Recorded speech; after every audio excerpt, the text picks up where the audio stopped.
दोस्तों आज हम 1971 में भारत पाकिस्तान के युद्ध के कुछ खास बातें जानेंगे। हालांकि इस कहानी पर आधारित भूज द प्राइड ऑफ इंडिया यह फिल्म बनाई गई है, तो देखते हैं इसकी रियल कहानी।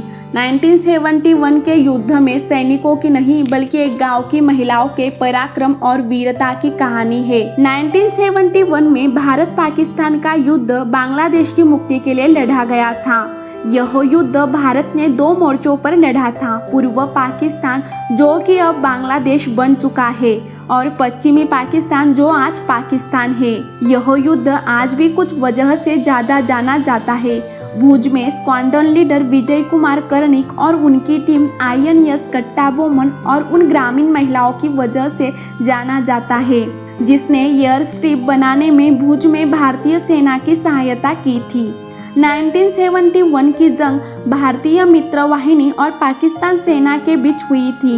यह जंग 3 दिसंबर 1971 को शुरू हुई और 16 दिसंबर 1971 को बांग्लादेश के आज़ाद होने के साथ खत्म हुई। इस लड़ाई की शुरुआत 11 इंडियन एयरफोर्स स्टेशन पर operation Chengiz Khan serial strike के साथ शुरू हुई थी। 8 दिसंबर 1971 को रात के समय पहले पाकिस्तान घुड़सवार सेना ने भारत पर धावा बोला। फिर पाकिस्तानी वायुसेना ने इंडियन एयरफोर्स के भुज एयर स्ट्रिप पर एक के बाद एक 14 नेपाम बम गिरा डाले। इसका नतीजा ये हुआ था कि भारतीय वायुसेना के विमानों को उड़ाने भरने में मुश्किलें खड़ी हो गई। भारतीय वायुसेना के पास एयर स्ट्रिप को ठीक करने की चुनौती थी। BSF से मदद लेने की कोशिश की गई, लेकिन इस काम को पूरा करने के लिए इनके पास पर्याप्त संख्या में जवान नहीं थे। लेकिन पास के माधापुर के लोगों ने इंडियन एयरफोर्स की ओर मदद का हाथ बढ़ाया। खासकर गांव की गरीब 300 महिलाओं ने कमाल कर दिखाया। उनकी मदद से भारतीय वायुसेना ने एयर स्ट्रिप बनाने का काम 72 घंटों में ही पूरा कर लिया था। उन महिलाओं की देशभक्ति को सलाम। यह काम इतना आसान नहीं था। इस सब में उनकी मौत भी हो सकती थी, लेकिन उन्होंने अपनी जान पर खेलकर सुबह से शाम तक कड़ी मेहनत करके एयर स्ट्रिप बनाया।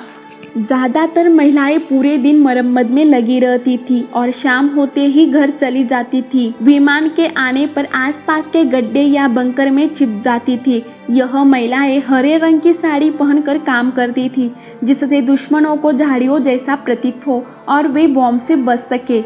तभी ये महिलाएं खुद को सैनिक की तरह अनुभव करती थी और खुद की चिंता भी नहीं की।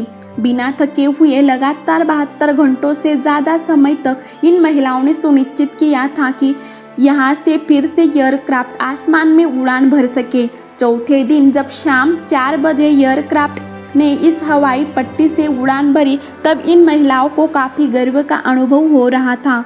उस समय के प्रधानमंत्री इंदिरा गांधी ने युद्ध के 3 साल बाद इन महिलाओं को उपहार देना चाहा, लेकिन इन महिलाओं ने ये उपहार लेने से मना कर दिया और कहा कि अपने देश के प्रति ड्यूटी थी। पिछले वर्ष केंद्र सरकार ने इन महिलाओं को सम्मान में वीरांगना स्मारक का लोकार्पण किया और इन महिलाओं को सम्मानित भी किया।